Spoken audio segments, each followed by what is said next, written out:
Technique de revitalisation de l'énergie cérébrale par Émile Lozevi. Après 35 années d'expérimentation et de recherche sur le yoga et la méditation, j'ai découvert une technique de méditation qui m'est venue spontanément par l'habitude de méditer régulièrement. Par la pratique de cette technique, on peut régénérer et stimuler le cerveau.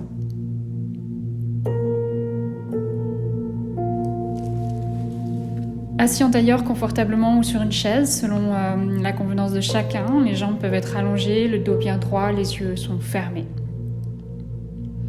Commencez à prendre conscience de la respiration dans les narines. Puis petit à petit, sentez le passage de l'air au contact des parois du nez. Prenez conscience de 5 points sur le sommet de votre crâne. Le bord avant gauche du crâne. Le bord arrière gauche du crâne, le bord arrière droit, le bord avant droit et le milieu du crâne. Visualisez des arcs de cercle au-dessus de la tête qui partent du bord avant gauche du crâne et vont rejoindre chaque bord. Visualisez consciemment votre expiration et votre inspiration vers le bord avant gauche du crâne. Soufflez dans l'arc de cercle qui joint le bord arrière gauche. Inspirez dans le bord arrière gauche, puis vers le bord arrière droit, vers le bord avant droit, le milieu du crâne, bord avant gauche, et ainsi de suite. Continuez autant que possible ces circuits jusqu'à ce que le mental se stabilise et se concentre.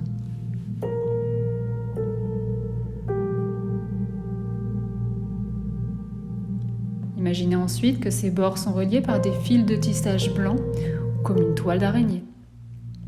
Continuez jusqu'à ce que vous sentiez une fluidité entre chaque bord au-dessus de votre crâne.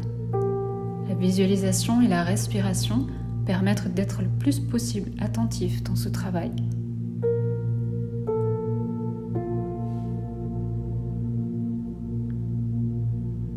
Imaginez aussi dans les cercles qui relient chaque bord de la tête des protubérances solaires rougeoyantes jaillissant au-dessus de votre tête.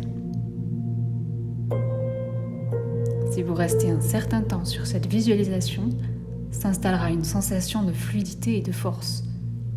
À ce moment-là, surgira un calme profond. Les pensées s'évanouiront de plus en plus. La respiration deviendra plus lente et plus légère, ce qui augmentera l'intensité de conscience dans les différentes zones de la tête. Pourra naître alors une sensation de force qui rentre dans le cerveau.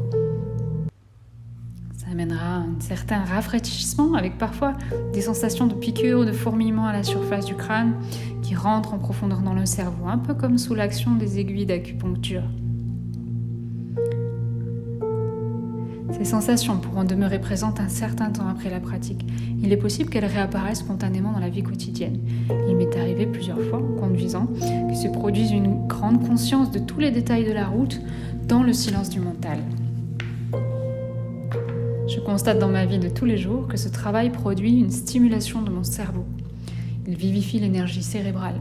Je pourrais dire que c'est une énergie vitale renouvelable qui doit probablement stimuler le champ électrique des neurones dans le cerveau. Le docteur Jon Kabat-Zinn a mentionné à plusieurs reprises dans son dernier livre, Au cœur de la tourmente, la pleine conscience, les effets préventifs et thérapeutiques sur les maladies de l'utilisation de la méditation et du yoga, surtout pour les malades dépressifs dans les cliniques de stress aux États-Unis.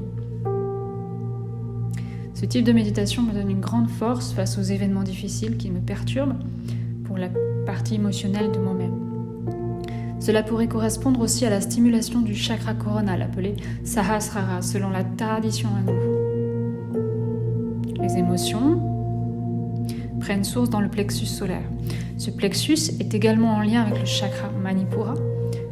La glande amygdale, située dans le lobe temporal du cerveau, permet de mémoriser le souvenir de l'émotion qui vient du plexus.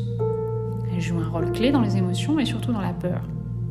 La méditation agit sur l'amygdale et permet de rester dans une attitude stable et non perturbée. Selon certaines études, on peut se rendre compte que la méditation modifie de façon durable le fonctionnement du cerveau. Il est évident qu'il faut travailler cette technique régulièrement, surtout au début, pour accroître progressivement les perceptions et les sensations. Au début, on ne peut rien percevoir, il ne faut pas se décourager. Petit à petit, la sensation apparaît et de plus en plus, avec l'entraînement, elle devient pratiquement spontanée. Bonne pratique.